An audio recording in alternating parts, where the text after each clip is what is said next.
بسم اللہ الرحمن الرحیم۔ قیامت کی نشانیوں کے اندر ابو سفیان کی اولاد میں سے ایک شخص پیدا ہوگا جو عرب اور شام کسی جگہ پہ اس کی حکمرانی ہوگی، وہاں پہ چل رہا ہوگا۔ یہ سید زادوں کو قتل کرے گا۔ سب سے پہلے جو عرب مسلمانوں کے جو سید زادے لوگ ہوں گے، سید خاندان کے لوگ ہوں گے، ان لوگوں کو یہ قتل کرے گا۔ بہرحال ایک طویل جنگ ہوگی، عیسائیوں کی، رومیوں کی، مسلمانوں کا اتحاد ہوگا۔ پھر آخر میں جا کر عیسائی مسلمانوں کے ساتھ صلح کر لیں گے، اور صلح کرنے کے بعد عیسائی اور مسلمان صلح کر کے ایک فریق مخالف سے ان کا لڑائی ہوگی، جس میں اللہ تبارک و تعالیٰ مسلمانوں کو اور عیسائیوں کو فتح نصیب کرے گا۔ جب مسلمان اور عیسائی مل کر فتح حاصل کر لیں گے، غلبہ حاصل کر لیں گے، تو اس وقت ایک شخص عیسائیوں میں سے صلیب کو بلند کرے گا، اور صلیب کو بلند کرنے کے بعد یہ کہے گا کہ آج جو ہم کو فتح ملی ہے اس صلیب کی برکت سے ملی ہے، اس کی وجہ سے ملی ہے۔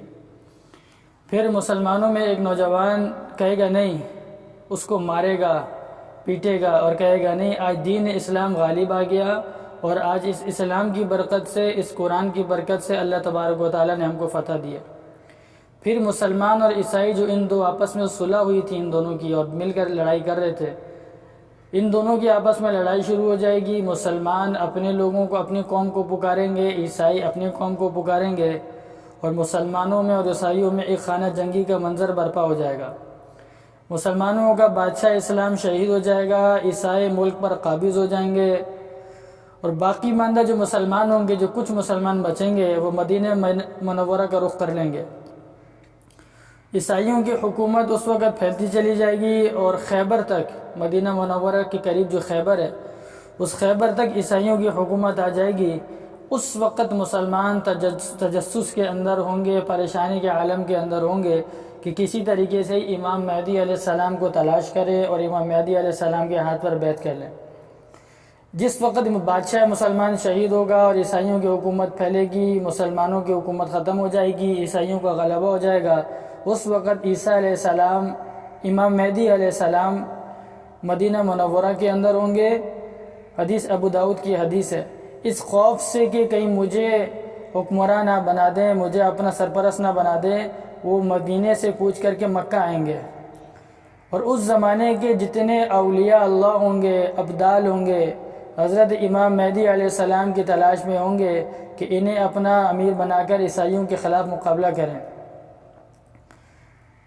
جب امام مہدی علیہ السلام خانہ کعبہ مکے کے اندر آئیں گے تو مقام ابراہیم کی جگہ پر طواف کرتے ہوئے ایک جماعت ان کو پہچان لے گی، اور ان کا دل چاہے یا نہ چاہے وہ جماعت حضرت امام مہدی علیہ السلام کے ہاتھ پر بیعت کرے گی۔